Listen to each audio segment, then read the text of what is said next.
A 360 means that you have accepted something from the label that has given them the right to accept a percentage Everything you do. of all of your, they call them ancillary, all of your ancillary business. Imagine spending your whole career building a legendary name for yourself. 7 classic albums, platinum plaques everywhere, chart-topping records, and a catalog that helped shape hip-hop history. Then out of nowhere, the company controlling your music suddenly tells you that instead of owing $3 million, you somehow owe a shocking $52 million instead. Not because the contract changed, not because payments were missed, but because they allegedly looked at the numbers, didn't like the outcome, and decided to flip the whole calculation upside down. That's exactly what T.I. claims happened to him.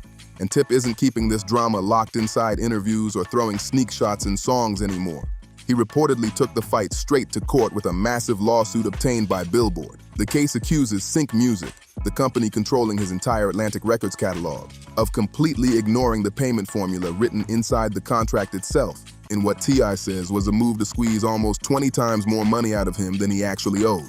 We're talking about huge records here. Paper Trail, Whatever You Like, Live Your Life, Dead and Gone, songs that dominated radio, clubs, and playlists for years. According to T.I., the only reason he allowed anybody to even touch those masters was because of one major promise, a very clear and fully documented agreement that laid out exactly how the deal was supposed to work. Now, according to the lawsuit, Sync Music is allegedly acting like that promise never even existed, and this situation is getting way deeper than people expected. What's wild is that this story isn't just about one rapper fighting over money. The more details that come out, the more this starts looking like a major industry power play that could shake up how artists protect their catalogs moving forward. This whole situation feels like a perfect example of how the music business can switch up fast. One minute they're smiling in your face, shaking your hand, writing up deals like everything is solid. Then the second the numbers stop working in their favor, suddenly everybody acts confused and the rules start changing. That's why this case has so many people paying attention right now.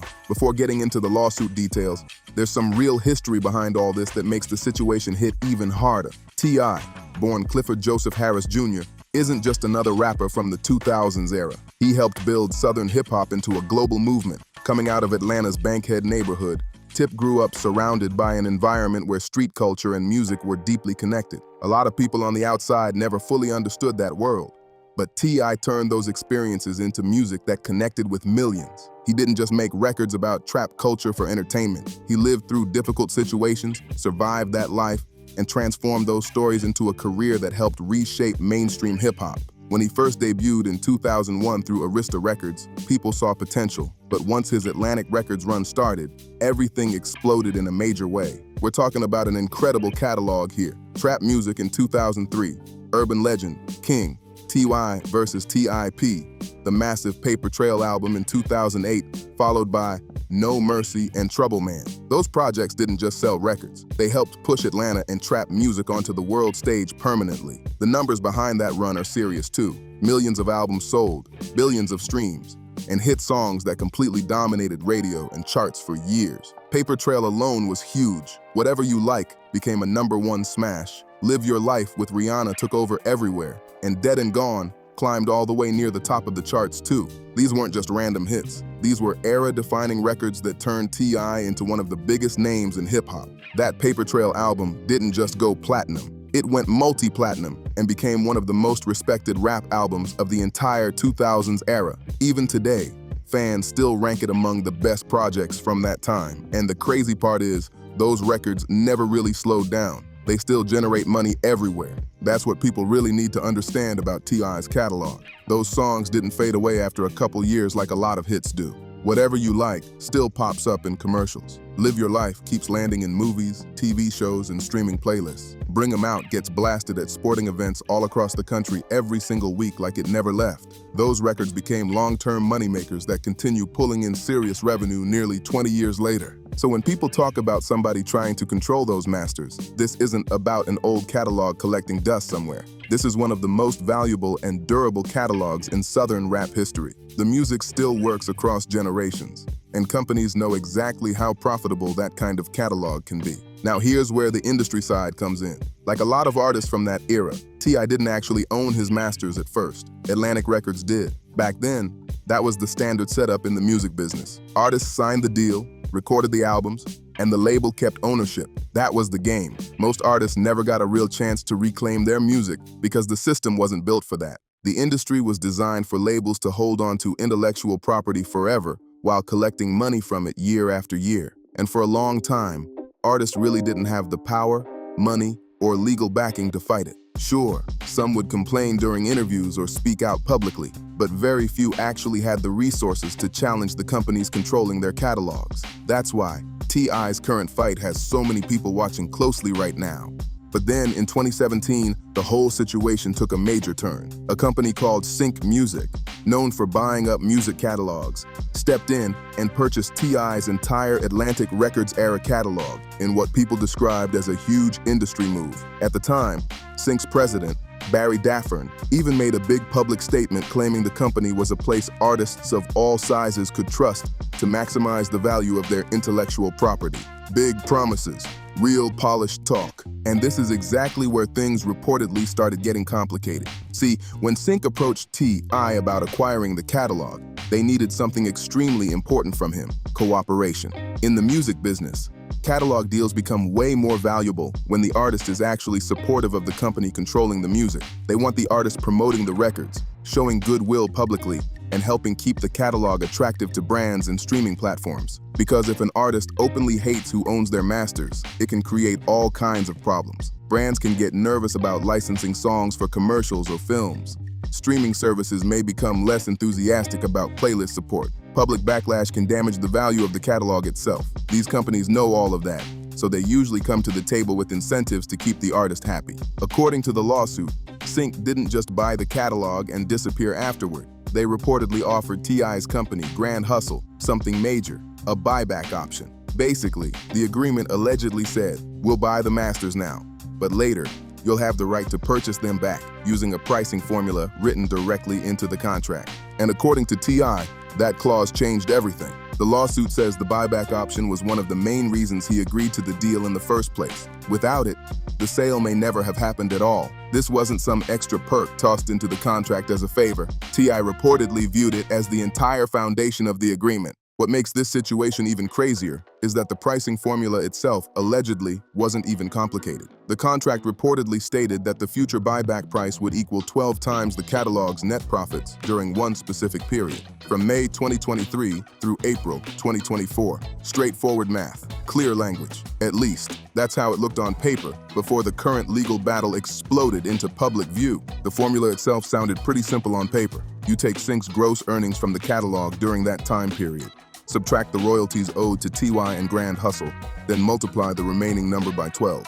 Clean setup, straightforward math, everything documented inside the agreement. But this is where the situation reportedly gets very serious. Buried inside that formula was one detail that completely changes the story. According to the lawsuit, the agreement specifically excluded revenue from digital streaming platforms. That means Spotify, Apple Music, and other DSP income supposedly did not count toward calculating the buyback price. Now in 2024 and 2025, that sounds almost unbelievable because streaming dominates the music business. But T.I.'s legal team reportedly makes a sharp argument here.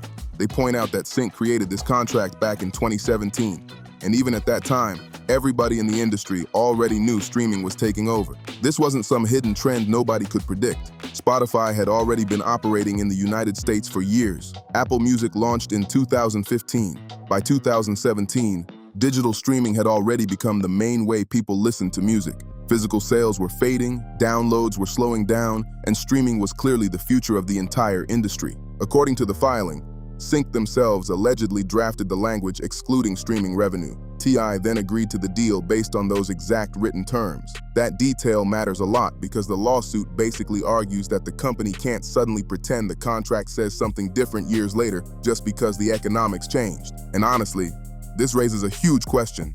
Why would Sync agree to leave streaming money out of the formula in the first place? One possible explanation, at least reading between the lines, is that maybe companies back in 2017 didn't fully understand just how enormous streaming revenue would become for older catalogs specifically. A lot of executives may still have been thinking mostly about physical albums, downloads, radio licensing, commercials, and traditional sync placements. But over time, Legacy catalogs started exploding on streaming platforms too, creating steady, long-term revenue that became way bigger than many people originally expected. Another possibility, and this is basically what T.I.'s legal team is suggesting, is that Sync may have presented the buyback option as a shiny incentive to help close the deal. Something that looked artist-friendly on paper, but something they allegedly never expected T.I. to actually use later on. Either way, the clause was reportedly written into the contract.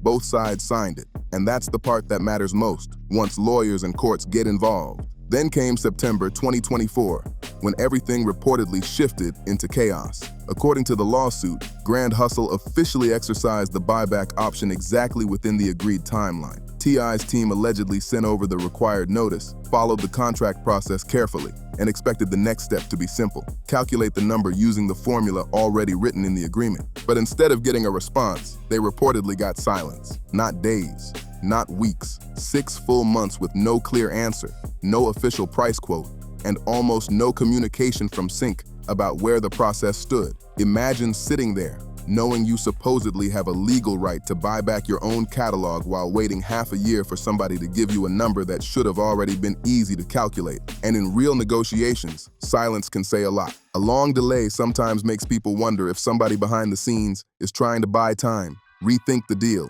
or search for a new angle. According to T.I.'s lawsuit, that's allegedly what was happening during those months. While Grand Hustle waited for the process to move forward, the filing claims Sync was allegedly working on a strategy that would make the buyback far more expensive than expected. Then came the moment that reportedly shocked everybody involved. T.I.'s legal team finally sent a formal demand letter pushing for answers, and only after that pressure did Sync allegedly respond with a price: $52 million.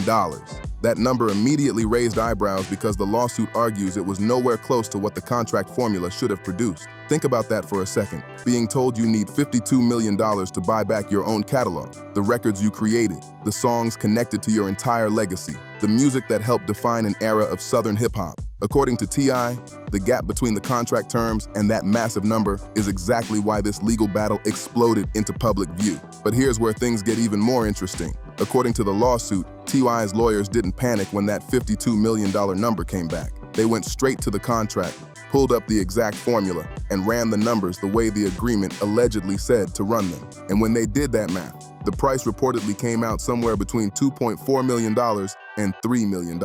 So now we're talking about $3 million versus $52 million. That's a shocking $49 million gap, almost 20 times higher than what T.I.'s team says the contract actually required. And this part is important. T.I. isn't just making up his own friendly number and saying, "Trust me." His side claims they simply applied the same formula Sync allegedly wrote into the agreement. That's why people in the music industry are looking at this situation sideways, because this is where the alleged power move becomes hard to ignore. According to the complaint, Sync didn't just make a small calculation mistake. T.I.'s team claims Sync completely skipped over the agreed formula and replaced it with their own version of the math. The lawsuit points to 2 major moves. First, Sync allegedly included streaming license money from Spotify, Apple Music, and other DSPs in the gross receipts total, even though the contract allegedly said that revenue should not count. By adding all that streaming money, the starting number gets much bigger, and once it gets multiplied, the final price shoots through the roof. Second, Sync allegedly reduced the royalties that were supposed to be subtracted from that total. So on one side, they allegedly made the revenue number bigger. On the other side, they allegedly made the deduction smaller. That combination only sends the buyback price one way, up. And when both sides of the math move in Sync's favor at the same time, T.I.'s team argues that it doesn't look like a simple mistake anymore. It looks like a strategy. The lawsuit also claims Sync included revenue made outside the United States, which T.I.'s side says was another category the formula did not allow. That made the number climb even higher. So according to the lawsuit, once you combine the streaming revenue, the international earnings, and the allegedly reduced royalty deductions, Sync supposedly pushed every possible number in a direction that made the buyback price explode upward. T.I.'s side claims the result was a number so massive that it would make buying back the catalog financially unrealistic. But then another detail showed up that really caught attention. According to the filing, Sync allegedly attached a legal disclaimer to their own price calculation, and T.I.'s lawyers are reportedly treating that disclaimer like a huge red flag. Their argument is simple. If a company is fully confident its math is correct, why add language that appears to protect itself from the calculation later being challenged? That detail could become extremely important in court. T.I.'s attorney, Robert Jacobs, reportedly didn't hold back in the complaint either. The filing claims Sync regretted agreeing to the original buyback terms and then allegedly did everything possible to slow down or block T.I.'s effort to complete the purchase. In plain terms, the lawsuit argues that Sync made the deal, later realized the formula benefited T.I. more than expected, and then allegedly tried to change the outcome after the fact. The complaint goes even further by accusing Sync of using the inflated $52 million number as leverage to force a brand new negotiation. According to T.I.'s side, the company allegedly wanted him back at the table to renegotiate terms that were already supposed to be finalized years ago. Now here's the part many people feel is getting overlooked, even though it may be one of the strongest arguments in the entire case. According to the lawsuit, Sync themselves drafted the contract, not T.I.'s lawyers, not some neutral outside group. Sync allegedly created the buyback language, designed the formula, chose which revenue streams counted, and specifically excluded streaming income from the calculation. Every major rule inside the agreement reportedly came from them. That's why the lawsuit argues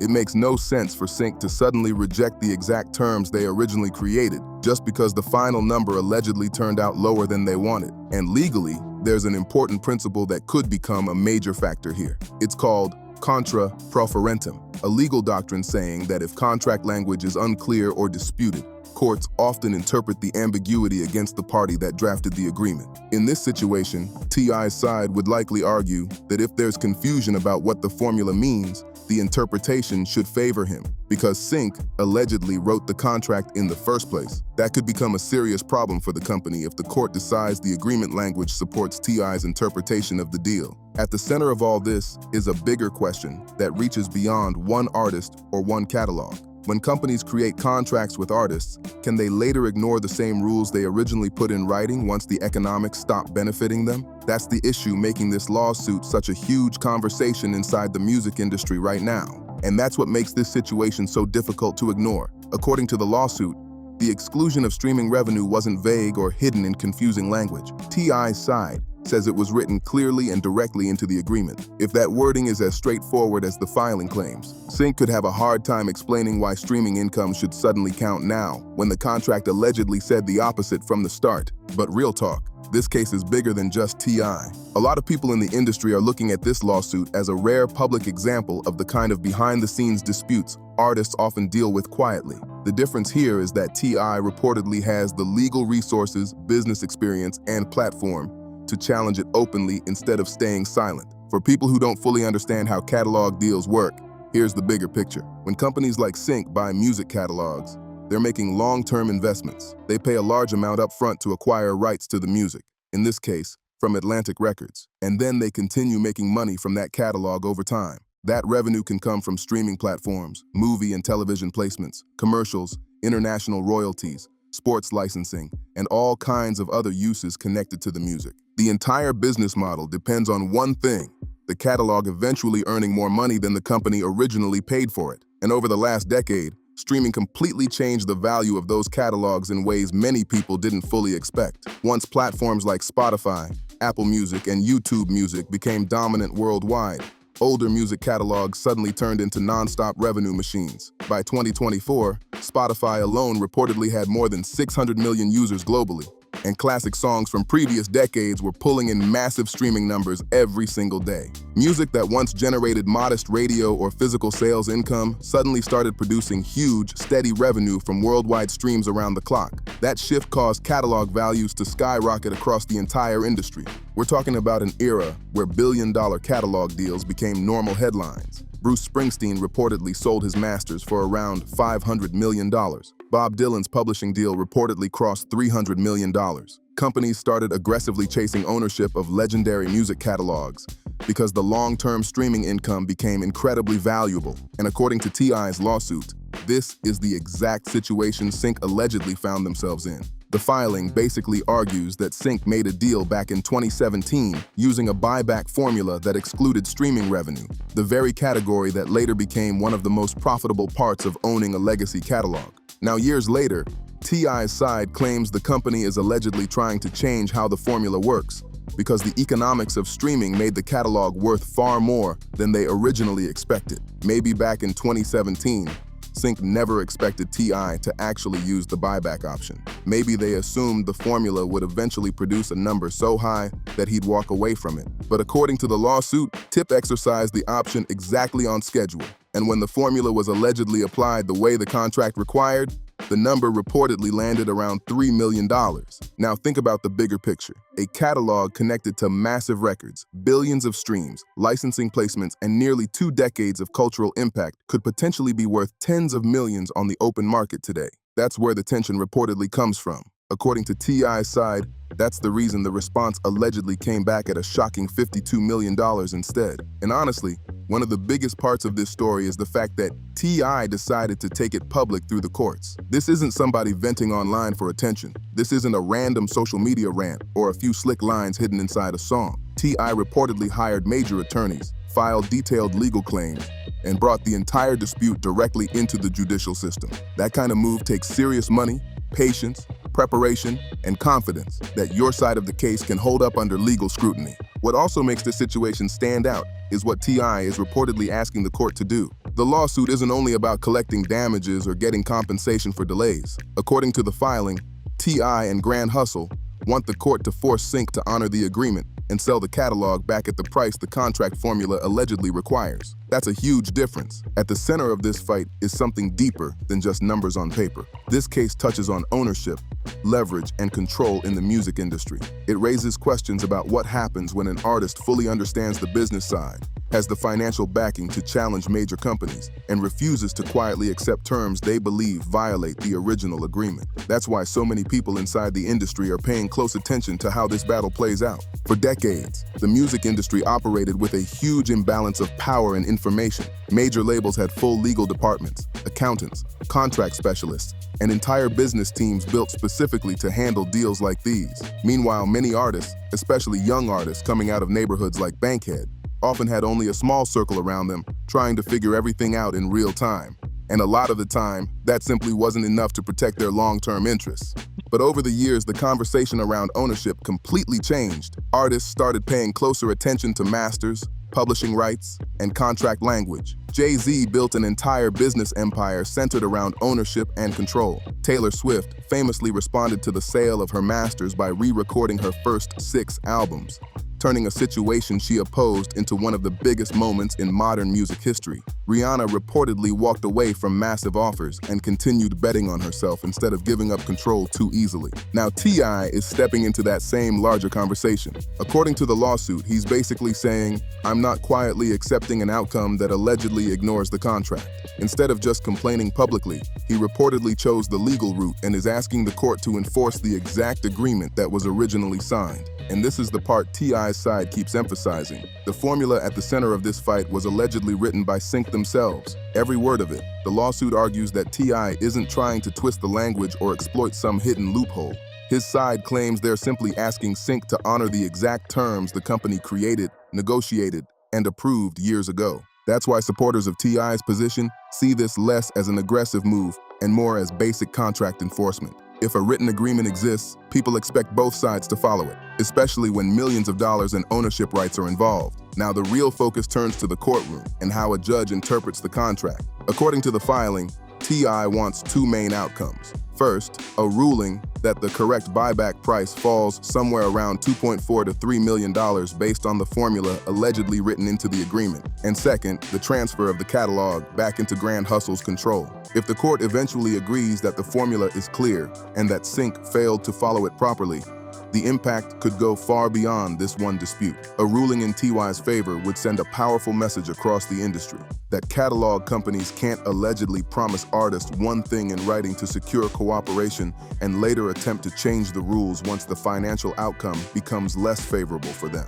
And the music industry has been shifting hard toward artist ownership over the last several years, and this case could become a major moment in that entire movement. Labels are watching closely, catalog companies are watching, entertainment lawyers all across the country are paying attention, because whatever happens in this courtroom could say a lot about the future of artist contracts and ownership rights. At the center of this fight is a simple but huge question. When artists sign agreements, do those contracts actually mean what they say? Or can powerful companies allegedly change the interpretation later once the business side stops benefiting them? That's why this situation has people across the industry talking right now. Paper Trail helped cement T.I.'s legacy and showed the world just how powerful Atlanta rap could become at its peak. Those records changed the sound of mainstream hip-hop forever. But honestly, what Tip is fighting for inside this courtroom right now might end up becoming one of the most important battles of his entire career, because this case is bigger than one catalog, one company, or one artist. It's about ownership, leverage, and whether artists can truly reclaim control over the work they created. Now, I want to hear from y'all. Do you think T.I. wins this case? Or do you think Sync Music has another angle we haven't seen yet? Drop your thoughts down in the comments, because this debate is getting serious. And if you enjoyed this breakdown, make sure you hit that like button, subscribe to the channel, and share this video with somebody who follows the music business closely. We're going to stay on top of every update in this case as more details come out, so turn those notifications on so you don't miss anything. Tap the video on screen right now for more stories just like this.